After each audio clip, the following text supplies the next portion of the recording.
انسان اپنے رب کا ناشکرہ ہے، وَإِنَّهُ عَلَىٰ ذَلِكَ لَشَهِيدٌ، اور اس پہ وہ خود گواہ ہے۔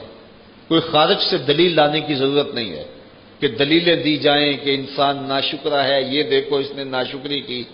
کہا وہ اپنے اندر اتر کے دیکھے تو وہ ناشکر اپنے آپ کو پائے گا۔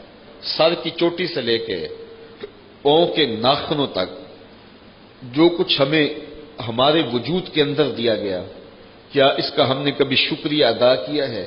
کتنے جوڑ ہیں، کتنی ہڈیاں ہیں، کتنے سسٹم لگے ہیں، تنفس کا نظام ہے، انہضام کا نظام ہے، عضلاتی نظام ہے، اسی طرح ہڈیوں کا ایک سسٹم ہے، انسان کا جو ہے وہ جگر کا معاملہ ہے، دماغی سسٹم لگایا ہوا ہے، بولنے والی زبان دی گئی ہے، سننے والے کان دیے گئے ہیں، دیکھتی آنکھیں دی گئی ہیں، اور چلنے کے لیے ٹانگیں دی گئی ہیں، اور پکڑنے کے لیے ہاتھ دیے گئے ہیں، اور اللہ تعالیٰ نے اس کو ایک نظام دیا ہے۔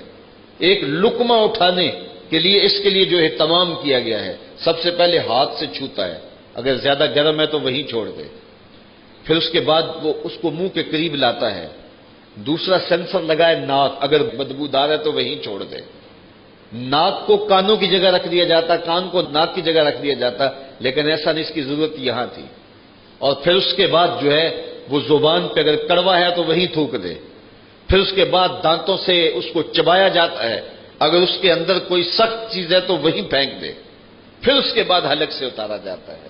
ایک لقمہ تیرے حلق تک پہنچتے ہوئے کتنے مراحل طے کرتا ہے، اور رب نے تیرے لیے کتنا سسٹم بنایا ہے۔ تیری 5 انگلیاں برابر نہیں رکھی، لیکن جب تو لقمہ اٹھاتا ہے تو برابر ہو جاتی ہیں، اور تیرے لیے آسانی پیدا کر دی۔ اگر ساری برابر ہوتی پہلے ہی تو لقمہ نہ اٹھا پاتا۔ پھر اندر دانتوں نے پیسا چکی کی طرح، اور پھر اندر تیرے معدے میں چلا گیا، اور پھر معدے میں جہاں جسم کو جو ضرورت تھی اس نے اس کو وہاں پہنچایا، جو فاضل تھا، زائد تھا، اس کو فضلے کی صورت کے اندر باہر پھینک دیا گیا۔ تو یہ تیرا ایک سسٹم رب نے بنایا ہے۔ انسان کبھی اس پہ غور کیا، تدبر کیا؟ تو کتنا ناشکرہ ہے، اپنے اندر اتر کے دیکھ۔ تو نے کبھی اپنے اندر جو لگے ہوئے سسٹم ہیں ان کا کبھی بیٹھ کے رب کا شکریہ ادا نہیں کیا؟ باقی خارج میں تیرے لیے یہ ہوائیں چل رہی ہیں، یہ درخت آکسیجن پیدا کر رہے ہیں، یہ پانی کا سسٹم ہے، یہ بادل امٹ کے آتے ہیں، برستے ہیں، زمین سے سبزہ اگتا ہے، ان کے اندر رنگ بھرتے ہیں، پھل لگتا ہے، مٹھاس آتی ہے، ذائقے آتے ہیں، اور اس کے اندر جو ہے وہ طرح طرح کے طبی خواص پیدا ہوتے ہیں، پھر تیری ضروریات وہاں پہنچتی ہیں۔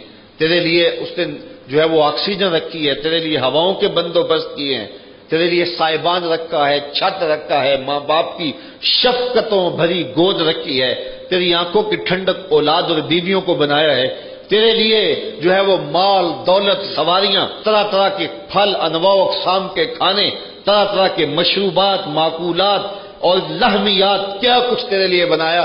انسان ذرا غور کر، تدبر کر، زمین کو بچھونا بنایا، یہ پھوٹتے جھرنے، یہ بہتی ندیاں، یہ کوسار، یہ مرغزار، یہ لالازار، یہ جوئے بار، یہ شہد کے چھتے میں تیرے لیے رس بھرتی ہوئی مکھیاں کہاں کہاں سے وہ رس نچوڑ کے تیرے لیے جمع کرتی ہیں۔ کہتے ہیں ایک چھتے پہ 1.25 مکھی ہوتی ہے، اور وہ کہاں کہاں سے پرواز کرتی ہے، لاکھوں میلوں سفر کرتی ہے، اور وہ رس ایک ایک قطرہ، ایک ایک بوند تیرے لیے جمع کرتی ہے۔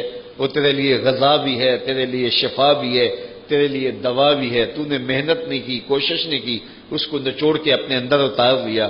ذرا اس لقمے کو جس سے لذت لیا تو نے، تو ذرا غور کر کتنا کچھ تیرے رب نے عطا کیا ہے، روزانہ کتنا کچھ تجھے نصیب ہو رہا ہے۔ انسان تو اپنے رب کا ناشکرہ ہے۔ وَإِنَّهُ عَلَىٰ ذَلِكَ لَشَهِيدٌ، اس پر انسان خود گواہ ہے۔ وَإِنَّهُ لِحُبِّ الْخَيْرِ لَشَدِيدٌ، اور بے شک یہ دولت کی محبت میں بہت زیادہ سخت ہے۔ أَفَلَا يَعْلَمُ إِذَا بُعْثِرَ مَا فِي الْقُبُورِ، اس گھڑی کو یاد دلایا جب لوگ قبروں سے اٹھائے جائیں گے۔ آج کر لے جو کرنا ہے، آج کوئی پوچھنے والا نہیں ہے، لیکن وہ وقت آنے والا ہے جب تم قبروں سے اٹھاؤ جائے گا۔